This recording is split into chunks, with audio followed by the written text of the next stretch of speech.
Assalamualaikum warahmatullahi wabarakatuh. Waalaikumsalam warahmatullahi wabarakatuh. Oke, baik. Bagaimana kabarnya anak-anak? Alhamdulillah. Sehat Ibu. Alhamdulillah. Untuk itu sebelum memulai pembelajaran, Ibu mohon ketua kelas untuk memimpin doa. Silakan. Baik, Bu. Semuanya sebelum memulai pembelajaran hari ini, marilah kita berdoa menurut keyakinan masing-masing. Berdoa mulai. Selesai. Oke, terima kasih ketua kelas. Nah, selama proses pembelajaran hari ini, anak-anak harus menyalakan kamera ya. Nanti jika anak-anak ingin bertanya maupun memberikan pendapat, silakan mengaktifkan mikrofonnya. Nah, sebelum mengumumkan pendapat, bisa menyebutkan nama dan nomor absen terlebih dahulu. Begitu ya? Oke. Nah, sebelum kita mengawali pembelajaran, Ibu akan membagikan link website pada kolom chat Zoom dan WhatsApp group. Oke, anak-anak silahkan untuk membuka tautan websitenya. Oke, bagaimana? Sudah membuka semua? Sudah Ibu. Oke. Nah, untuk itu Ibu akan mempersilahkan anak-anak untuk presensi terlebih dahulu. Kita lanjut untuk kegiatan selanjutnya, yaitu mengamati video berikut ini. Oke, simak baik-baik ya video berikut ini.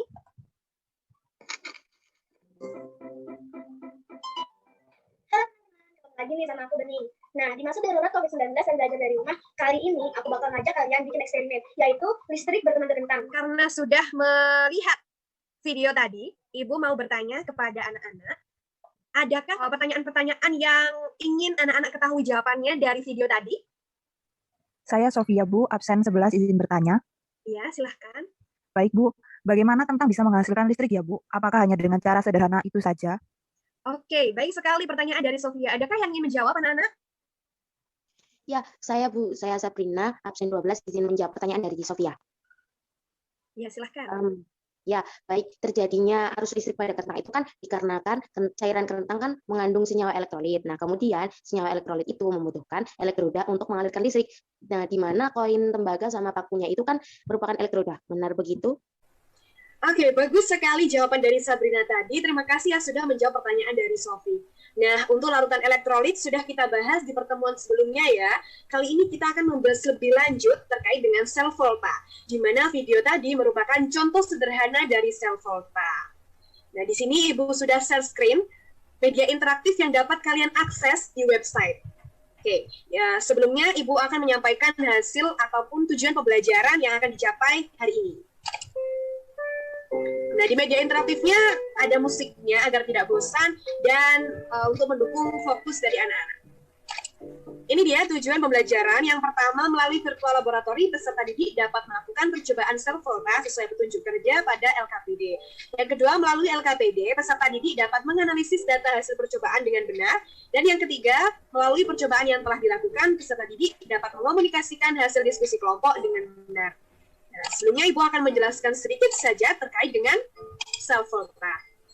Sel volta sendiri adalah perangkat elektrokimia yang memanfaatkan reaksi reduksi oksidasi sebagai sumber arus searah atau dapat diartikan sebagai rangkaian sel elektrokimia yang di dalamnya terjadi perubahan energi kimia menjadi energi listrik. Penemunya siapa? Ada Alessandro Volta dan Luigi Galvani. Nah, kali ini Ibu akan mengajak anak-anak untuk melakukan eksperimen sederhana dengan virtual laboratorium dan dipandu atau dibantu oleh LKPD. Jadi, anak-anak silahkan untuk membuka dan mendownload LKPD yang ada pada website untuk melakukan eksperimen sederhana untuk membuktikan sel volta menghasilkan listrik. Oke, sebelumnya Ibu akan menjelaskan sistematikanya terlebih dahulu. Pertama, kalian akan melakukan eksperimen dengan virtual laboratorium secara individu.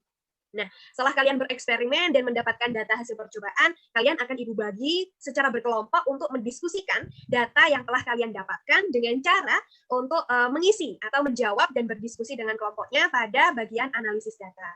Paham ya? Ya, Ibu paham. Oke, baik anak-anak silahkan memahami petunjuk yang ada pada LKPD. Ibu akan memberikan waktu 20 menit untuk anak-anak bekerja secara individu. Baik, silahkan. Oke, anak-anak, apakah ada yang kesulitan untuk mengoperasikan virtual lab-nya? Saya Iza, nomor absen 6, Bu. Apakah hasilnya ada yang negatif ya, Bu? Oke, terima kasih Iza atas pertanyaannya. Ini Ibu bukakan virtual laboratoriumnya ya. Jadi semisal hasil yang didapatkan ada negatif, gitu. Apapun hasilnya, nanti kalian tetap akan menuliskannya di LKPD tabel hasil percobaan. Jadi apapun hasilnya silakan ditulis sesuai dengan apa yang kalian dapatkan. Begitu ya? Ibu, terima kasih. Baik. Oke, anak-anak bisa fokus kembali ya ke ruang Zoom ini, karena waktu eksperimen individu sudah habis. Oke, setelah ini Ibu akan membagi kelas dalam 3 kelompok, yaitu satu kelompoknya terdiri dari 4 orang. Nah, di dalam kelompok nanti, anak-anak silakan berdiskusi tentang hasil percobaan yang telah kalian dapatkan dan menjawab pertanyaan-pertanyaan pada bagian analisis data. Nah, waktu kalian berdiskusi, Ibu beri waktu 30 menit. Nanti Ibu akan, setelah kalian berdiskusi di breakout room, nanti akan kembali ke ruang utama, dan Ibu minta satu kelompok untuk menyampaikan hasil diskusinya. Paham anak-anak sampai sini? Paham, Bu. Oke, setelah ini anak-anak akan diarahkan langsung untuk join ke ruang breakout room masing-masing. Jadi energi listrik. Oke, ini kelompok 3 ya? Oke, maaf ya, Ibu potong sebentar. Mungkin ada yang dibingungkan dari diskusinya? Saya izin bertanya, Bu. Iya, silahkan. Itu bagaimana ya, Bu, reaksi yang terjadi itu? Oke, untuk reaksi yang terjadi, jadi kan ada dalam rangkaian sel volta itu ada larutan elektrolit sebagai dan juga elektrodanya sebagai atoda maupun katoda. Nah, di masing-masing katoda maupun anoda itu terjadi reaksi. Nanti anak-anak bisa dibaca kembali lewat modul ataupun media pembelajaran yang sudah Ibu bagikan di website. Begitu ya untuk contoh reaksinya. Begitu, paham? Paham, Bu. Oke, jika sudah tidak ada pertanyaan lagi, Ibu akan berkeliling ke kelompok selanjutnya. Semangat! Oke, sudah kembali semua ya di ruang utama. Anak-anak, karena diskusi telah habis, sekarang Ibu minta satu kelompok untuk menyampaikan hasil diskusinya dan kelompok lain menanggapi. Silakan. Baik, Ibu. Kami dari kelompok 1 ingin menyampaikan hasil diskusi kami, Ibu.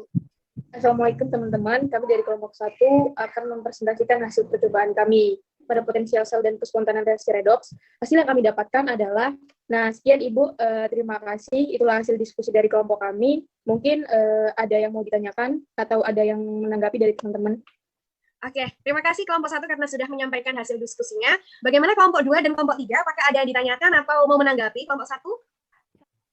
Baik, Ibu, saya perwakilan dari kelompok 3 izin menambahkan jawaban dari kelompok 1.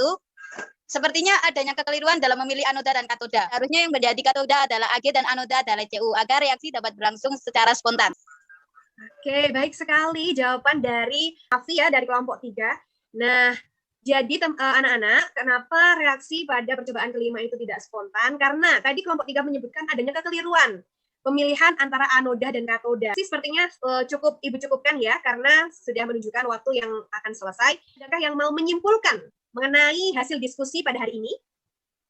Saya, Bu. Dia nomor absen 10. Jadi yang didapat pada diskusi hari ini adalah anoda mempengaruhi besarnya nilai voltase yang dihasilkan pada suhu ruang. Bagus sekali kesimpulan dari dia yang menjawab rumusan masalah yang ada pada LKPD. Nah, jadi anak-anak, nilai voltase yang muncul pada voltmeter menunjukkan adanya beda potensial dari anoda dan katoda. Beda potensial inilah yang menyebabkan aliran elektron pada sel volta. Aliran elektron ini menjadi arus listrik. Nah, jadi sel volta ini mengubah energi kimia dari reaksi redoks menjadi energi listrik. Nah, dari percobaan yang telah kalian lakukan, anoda yang digunakan kan berbeda-beda. Maka potensial selnya itu yang potensial sel yang dihasilkan juga berbeda. Oke, pembelajaran hari ini Ibu cukupkan. Karena waktu sudah habis, Ibu ingatkan ya, Ibu akan memberikan latihan soal berupa penugasan yang dikerjakan secara individu. Nanti linknya atau tautannya bisa kalian akses di LKPD, bagian latihan soal, dan Ibu juga sudah membuatnya atau memasukkannya di website. Jadi anak-anak bisa mengaksesnya di website juga. Untuk pengerjaannya maksimal dikerjakan hari Minggu, tanggal 4 Juli 2021 pukul 10 malam. Nanti akses tautannya atau akses linknya akan Ibu tutup pukul 12 malam. Begitu ya, paham anak-anak? Paham, Bu. Oke, baik. Terima kasih anak-anak karena pembelajaran hari ini sangat luar biasa. Ibu mengapresiasi keaktifan anak-anak juga. Untuk mengakhiri, sebelum pembelajaran ditutup, silakan ketua kelas untuk memimpin doa bersama. Baik, sebelum mengakhiri pembelajaran hari ini, marilah kita berdoa menurut agama dan keyakinan masing-masing. Doa mulai. Selesai. Terima kasih ketua kelas. Anak-anak bisa mempelajari kembali ya materi sel volta dengan mengakses website yang sudah Ibu berikan tadi. Nah, di sana sudah terdapat media interaktif yang bisa membantu anak-anak dalam melakukan atau mempelajari kembali dan menambah pemahaman anak-anak. Terima kasih Ibu sampaikan. Jangan lupa menjaga kesehatan dan patuhi protokol kesehatan yang ada. Ibu akhiri, wassalamualaikum warahmatullahi wabarakatuh. Waalaikumsalam. Waalaikumsalam.